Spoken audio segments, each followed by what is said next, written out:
Hi all, this is Creek, and welcome! Uma Musume only just recently released on English, and I would like to share some thoughts on the game to help you decide if you want to take the leap and try the game out or not. At the time of this recording, I've played Uma Musume's Taiwan server for approximately 3 years. I adore this game, and I'm absolutely thrilled that an English release will bring in more players. However, I also recognize that there are many things that can be considered deal breakers in this game for many gacha gamers. I do want more players for this game, but only if they know what they're getting themselves into so that they have the highest possible chance of enjoying the game to the fullest. What I don't want is people who blindly come into the game really liking the idea of the concept of Uma Musume, and then realize they don't like the actual game itself. If at the end of this video it still sounds up your alley, then I wholeheartedly welcome you to come and try out the game for yourself. I'll have the video marked using timestamps so you can jump around based on what info you think you need based on what the video is talking about at the time.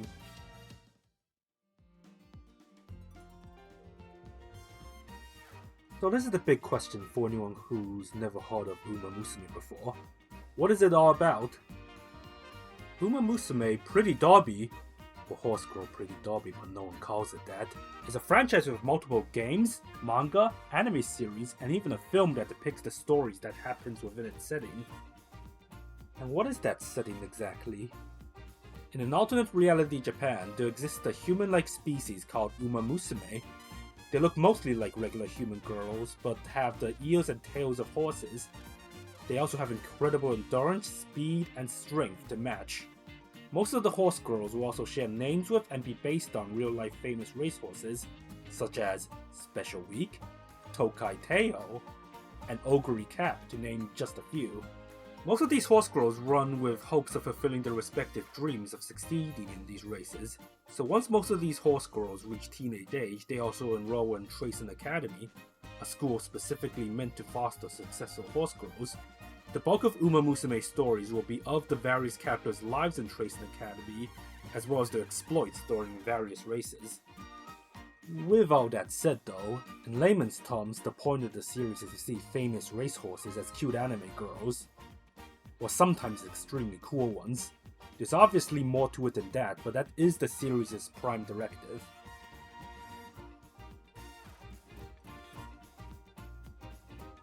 Within the Uma Musume franchise, its largest entry is arguably the mobile game, and our main topic today. This will be a quick crash course on what the game is about in case you know absolutely nothing about it. Uma Musume Pretty Derby is a mobile gacha game which came out first in Japan in 2021 and various other regions afterwards. You take the role of a horse girl trainer at Tracing Academy. The primary goal of the game is to raise horse girls in the game's replayable story mode, and then take the horse girls you train and use them in various content in the game, such as PvP races against other players' horse girls. Unlike in many other gacha games, characters are not built permanently. Instead, you take an unbuilt character template into the game's story mode, finish a run, and then the character's stats at the end of that run are saved as a version of them that you can use in content. If you don't like what you got at the end of a run, you can start a new run to repeat the process. You can have many different versions of a character saved at a time.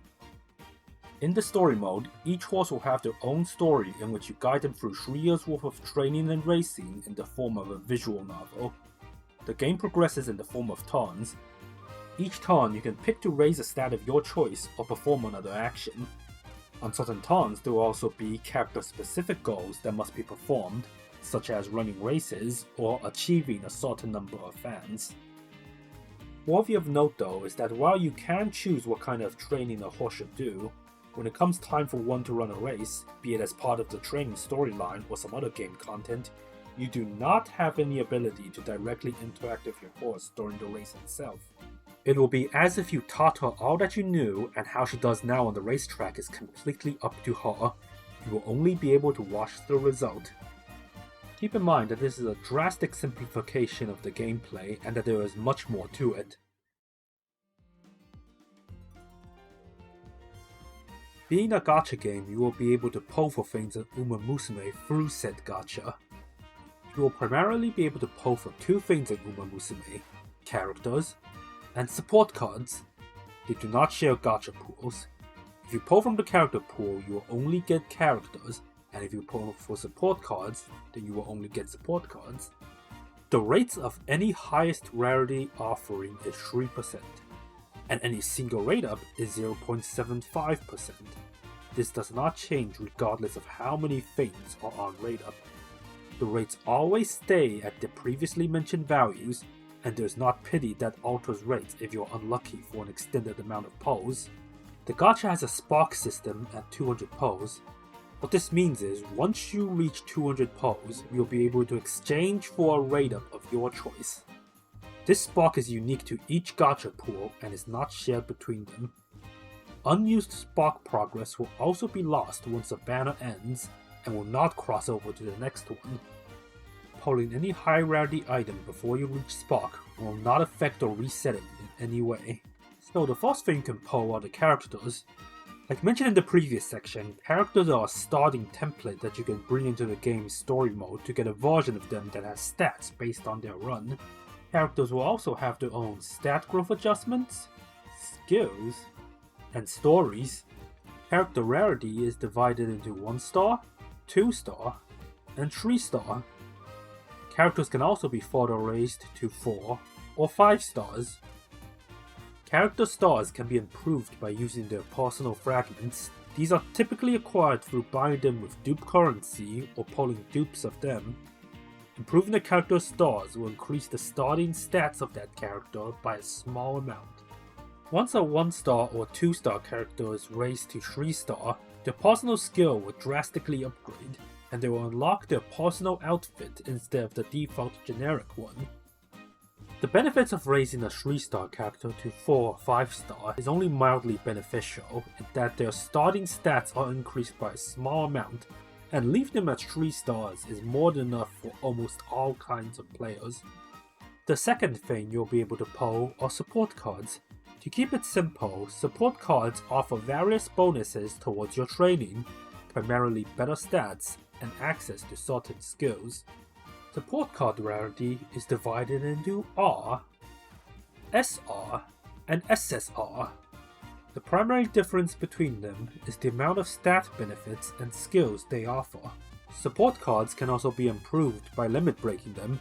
This can be done by merging dupes of a card into each other. The max limit break level is level 4, which requires a total of 5 copies of the card. Limit broken cards will have their maximum level increased, which allows them to access different stat increases as well as higher values for existing ones. Now that we've talked about what the game is about, here are some things that one may not be a fan of in the Uma Musume game. The first and most prevalent will be that the long-term endgame content of the game is primarily PvP. Coupled together with the gacha, and it would be completely fair for one to say that the game is pay to win. This aspect is most strongly felt with support cards instead of characters. Characters do not need multiple copies to function near their full potential, and many times a strong support card collection will affect the quality of a trained character more than the strength of the character themselves. However, this does lead into the fact of how important support cards are. They can very directly affect the quality of your training, and furthermore, most of the time anyways, a limit broken support card will drastically outperform ones that are not. Oftentimes, this means that going after support cards in the gacha will necessitate multiple copies for the full benefit, which can grow to take a large number of pulls. With this said though, when put together with the RNG nature of training and the races themselves, a horse trained with a more premium support card deck may not always outperform a horse who was trained with a lesser support card deck. However, having a more premium support card deck will most certainly increase your chances of success. The PvP aspect of the game also leads into another reason why one may not like the game, and that is the day-to-day feelings of fulfillment of the gameplay. What I mean by this is that most gacha games typically offer some form of satisfaction through its gameplay over a long period of time. It can be as simple as skipping stages and allocating resources. It can also be seasonal gameplay content in the game that you can play and win in. The point is that most good gacha games will offer a steady stream of content to keep you engaged, or at the very least give you the opportunity to figure out your own goals. That last one is important, so keep it in mind. So how does this matter for Uma Musume exactly? Well, when you first begin playing Uma Musume and have little idea of what you're doing, the best way I imagine most people will engage with the game is playing the training stories of characters they like and enjoying those stories. This doesn't ever stop in the game's lifespan as well. As long as they keep releasing new characters that someone likes, that person will be able to continue enjoying the training journeys of those specific characters. The problem may start to arise when you've finished all the character stories you like, but still want more game to keep playing. At this point, the meat of the gameplay will become repeating multiple runs of the training scenario to hopefully get a built character who can fulfill whatever goals you have at the time.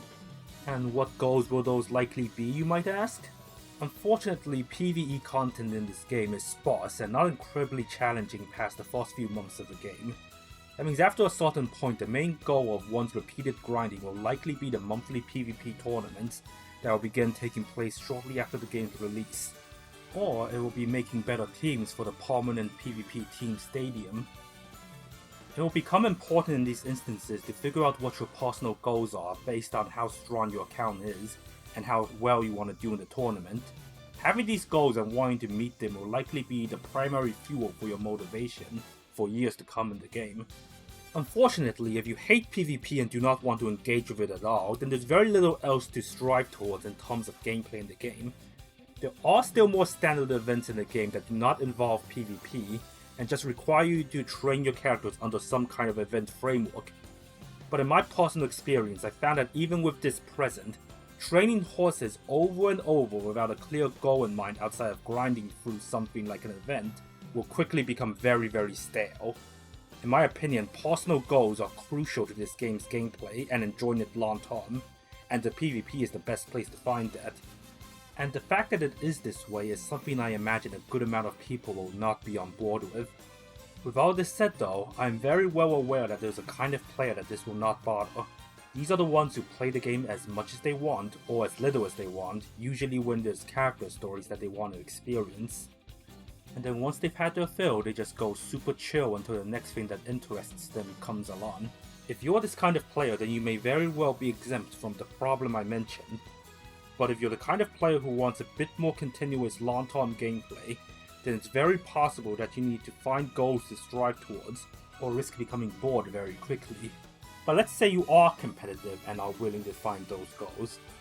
Here's where you may run into one aspect of the game that you will need to battle with every day, and is an immense source of frustration for even the most avid fans of this game. The randomness in the gameplay. Uma Musume's randomness is not just in its gacha. It is an ever-present aspect in almost all sections of its gameplay. How your support cards behave can have a drastic effect on your training. If you're trying to get good inheritance factors, you're mostly completely at the mercy of which ones decide to show up at the end of training. Sometimes you have to take a chance of failure on an otherwise really good turn, and whether or not you actually fail makes or breaks a run. The RNG is also the reason that an immensely well-trained character or an incredibly powerful support deck will not beat weaker ones 100% of the time. The RNG that is involved with training usually translates to a lot of grinding. You will not have good runs all of the time, so you will need to keep doing runs until you get lucky and have one that you are satisfied with. Personally, I think there is satisfaction in preparing a strategy to have the highest chance of success, and accepting that it won't always work out regardless. But I also recognize that depending on who you ask, the amount of RNG in this game can be a very big ask for some people as well. I think to have the most amount of fun with it over the long term, you will genuinely need to be able to be at peace with accepting that more often than not, it is what it is regarding the RNG in this game. And that if it doesn't work out, you'll just pick yourself back up and hope for better luck next time. It would not surprise me if there are a large amount of people who will not have fun with this aspect of the game, and it may take some first-hand trying of the game to figure out if you personally can live with it or not.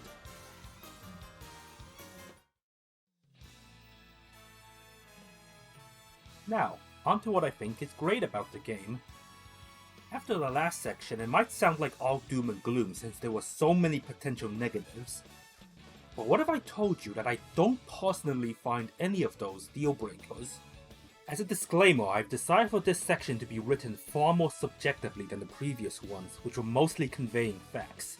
The reason for this is that hopefully by this way I can convey more effectively why this game means so much to me, and hopefully these are reasons that are able to resonate with you as well. So you can say this about a lot of games these days, but the first and most obvious one for me is the presentation of the game. The character designs and their animations are incredibly expressive and well made. Nearly everything in the game is fully voice acted, which helps to bring even more life into the characters. The game even takes it one step further with concerts that you can customize with who actually performs in what position, and the characters will sometimes even have vocals in those specific positions. As in, they recorded dozens of voice actors singing the same song just so players are able to listen to different versions of the same song with different combinations of characters performing it. It's honestly staggering the amount of effort that went into this.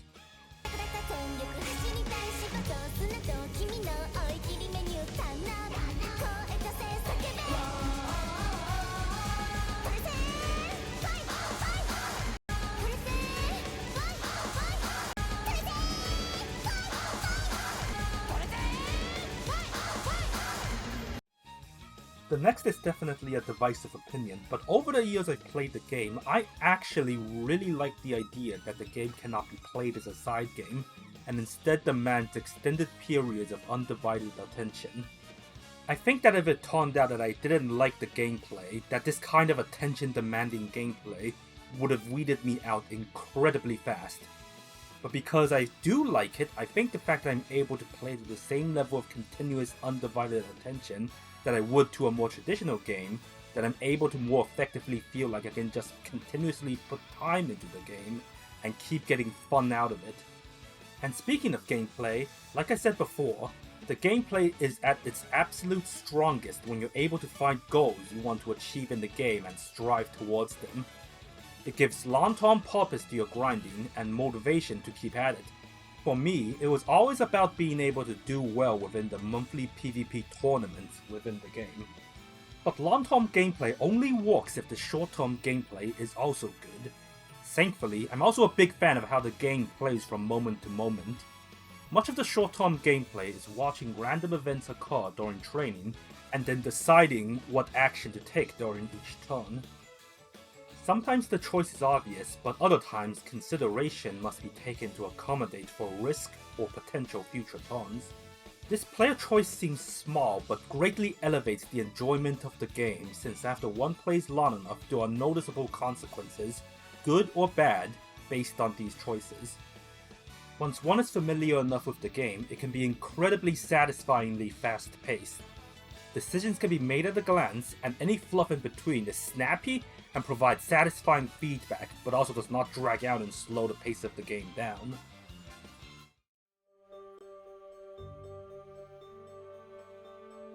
I decided to turn this into its own section because while the following are still positives, they are in a different league compared to the previous section, and what I think makes this game and franchise truly special. I think one of the key pillars that the franchise as a whole has been showcasing is the positive spirit of competition. This is present throughout every piece of media in this franchise. This is why I think Uma Musume is primarily a sports franchise first and foremost. The franchise is consistently able to show off just how much its characters want to achieve their various individual dreams of winning, and you're able to see the sweats and tears that come with it. This translates perfectly to the game as well. There's a persistent feeling of you being the trainer working along with your horse girl to achieve victory together. The RNG may be a big negative for some people, but to me, the grinding that it necessitates gives the feeling of working hard together with your horse girl to successfully accomplish your goals over a long period of time. It will not be easy, and results will not immediately be apparent, but keep at it and the fruits of your labor will be seen. And there's also the fact that during the game, racing is completely hands-off and you have zero input over how your horse girl runs. I think this is low-key a very touching feature of the game because it reflects the idea that you've taught and guided your horse girl the best you can during training. But now, when it is time to race, she'll have to do it all on her own, and all you can do is pray that she performs well and comes back to you a victor. She may not always win, but when she does, you feel proud of what you've accomplished together. Both the journey and the result are their own reward of walking together with your horse girl and guiding her to victory. And sometimes you don't win, but you learn to be at peace with that too. It's just life in that you can make no mistakes but still not succeed. What matters is that you know that you put forward an amount of effort that you are happy with.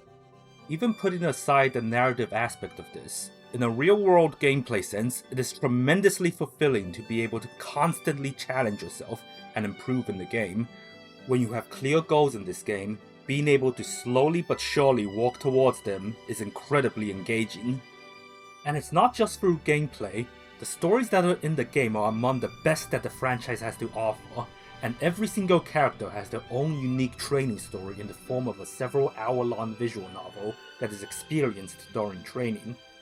No matter who your favorite character is, you can be sure to receive an in-depth look into what our dreams are and experience the journey of achieving them together, be it through story or gameplay.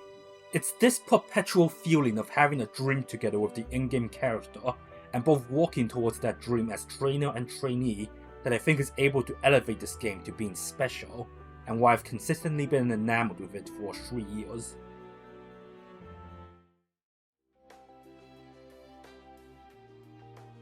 So, to wrap everything up, a quick overview of the negatives and positives of the game. Potential negatives include the game being a gacha with PvP. This can result in a pay-to-win feeling in the game and is further strengthened by how important max limit broken cards can be. Then there's the fact that there is potentially a big gap for the player base demographic for those who want to treat the game as a side game and do not want to try hard at PvP at all, which can result in the game lacking the goals to create motivation for long-term play.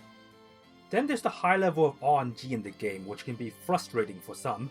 You can feel like you've done everything right but still be screwed over by the system, and that might be too much for some players.